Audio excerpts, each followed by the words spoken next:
Welcome to the Author Spotlight Show, a platform dedicated to celebrating remarkable women who share their purpose and their passion to make a difference in this world.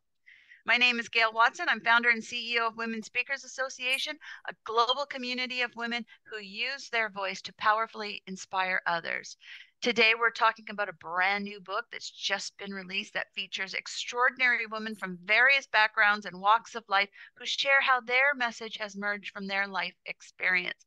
With passion and purpose, these stories inspire readers to embrace their own power, break barriers, and create a better future. These women are a testament to the strength and collective voice of women in shaping the world in which they envision. So today we are going to meet co-author of Voices of the 21st Century, Women Empowered Through Passion and Purpose.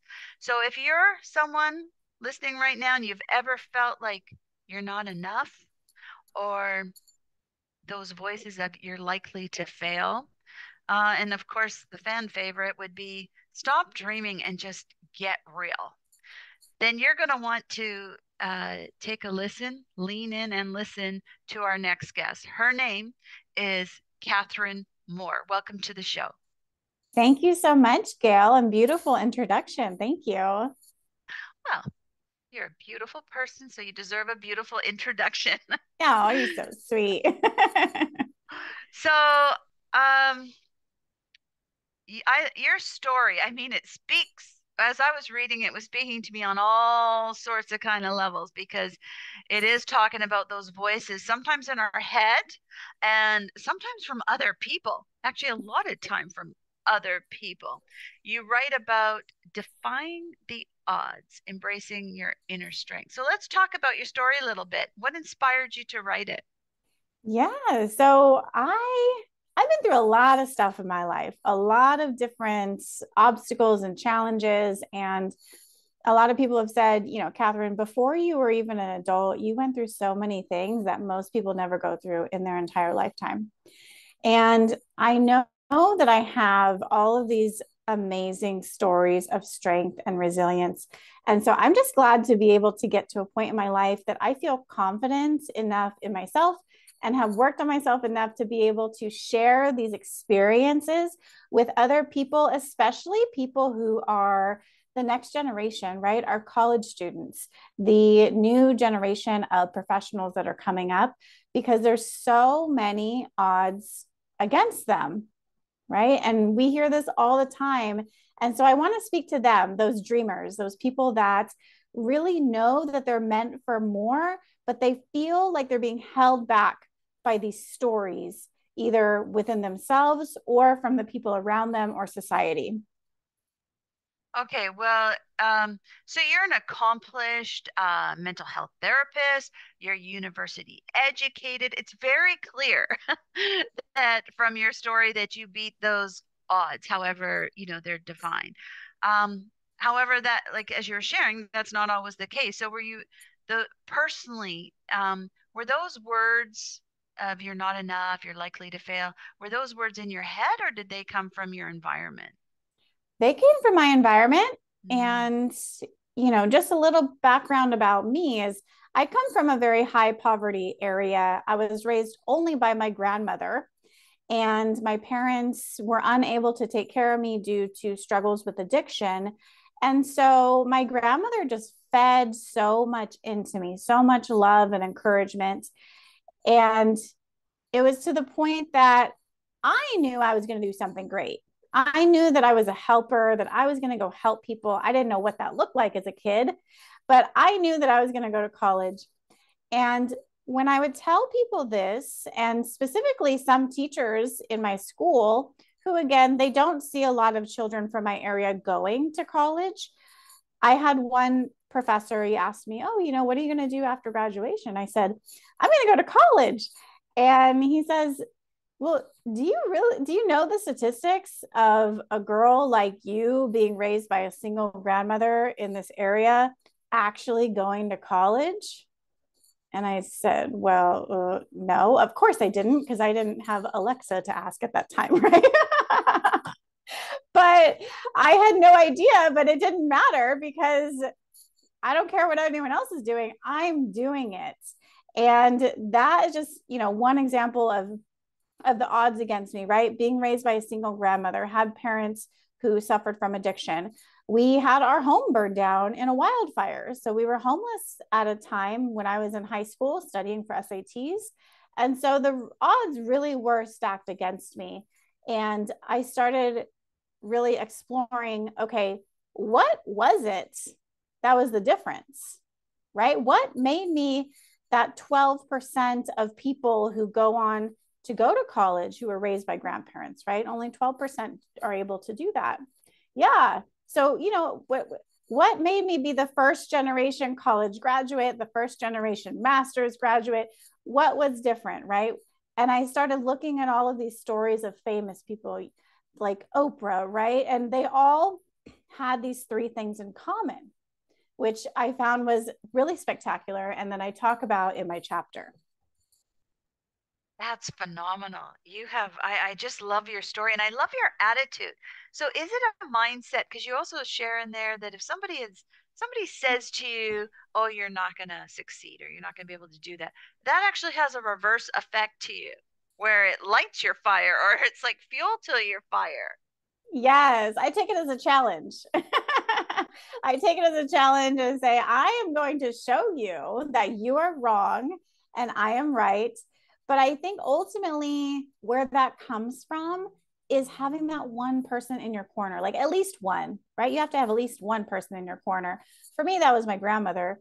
But for other people, I hope that they have more. They have parents, neighbors, friends, teachers, colleagues that are there to really feed into you and say, no, you are fully capable of doing this. You can figure it out, right? We don't know all the answers now. We've never done this before, but we will figure it out.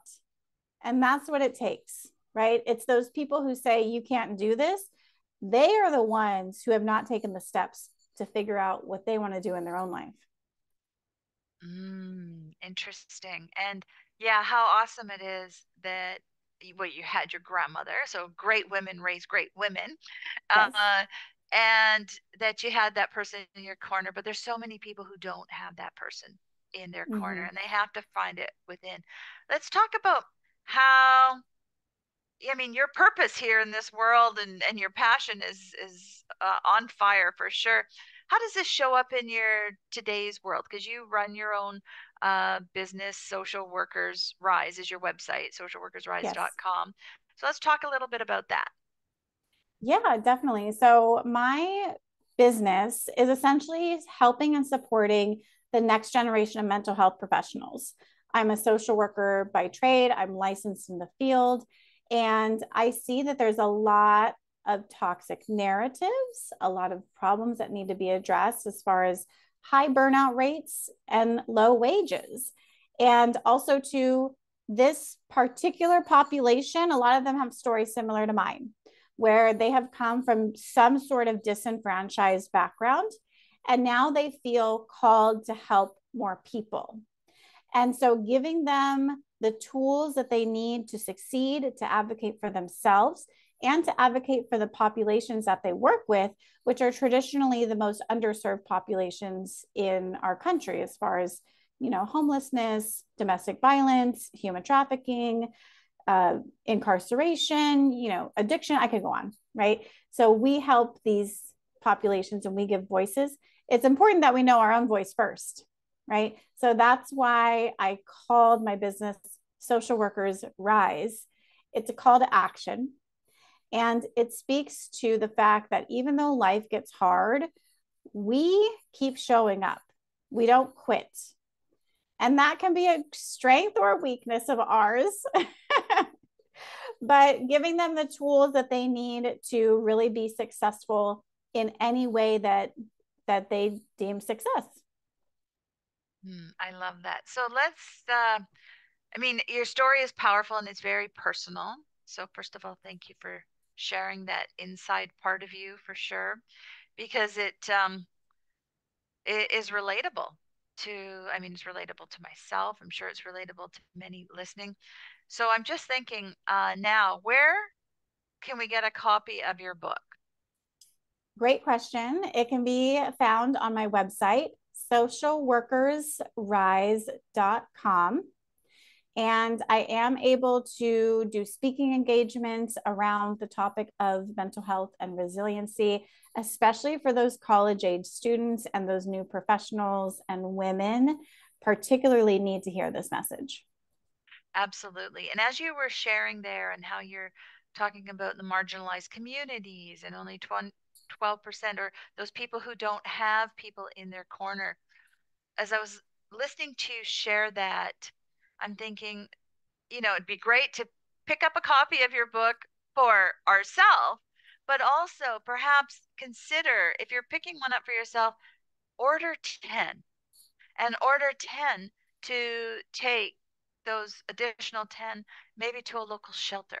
Maybe 10, 20. Take it to a local shelter so that they can hand it out to some women there that are not feeling that they're ever going to make it. Let them know you see them. Let them hear of another story that they, that of hope that they too can break out. And what I really love and what you welcome in your book is direct contact with you. Your website's there, people can reach out and to really get that support. So thank you so much, Catherine, for opening your heart, your story, and for sharing that. I mean, you're remarkable at what you do and what you've done. Well, thank you so much, Gail. And I just hope that I'm able to inspire and empower other women and other individuals who need to hear this information and these stories, that they too can tap into this inner resilience, this inner strength, because we all have it inside of us. Absolutely. So just before we go, you've given us so many good tips and sound bites. Is there a final message that you'd like to leave with us, or words of wisdom, or anything that you'd like to share? Yes. So if you're feeling like you're not enough or that people are doubting you, I would recommend to you to get very clear and specific on what it is that you want to do. And if that is just, I want to help people, then that is good enough, right? You start from there and you figure out what can you do today? What action can you take that will get you one step closer to that goal? You make it sound so simple. So, It is not. That's why I say one action okay. every day. Yeah, one step at a time. Exactly. Catherine, you are awesome. And uh, I'm so glad you had such an amazing woman in your life that um, empowered you um, and, help create this passion and find your purpose in this world. So, because you're a true gift. So, thank you so much for sharing your story. Thank you Um, so much, Gail. really enjoyed this. And to anybody listening right now, yes, run out or quickly type on your keyboard social workers, social workers with an S, rise.com. Get a copy of your book and please consider um, getting a few other copies and take them down to a local shelter for other women to be inspired by the words of Catherine's story. So thank you again. And to our listeners, wherever you are in this world, I want to thank you for joining us and we wish you a great day.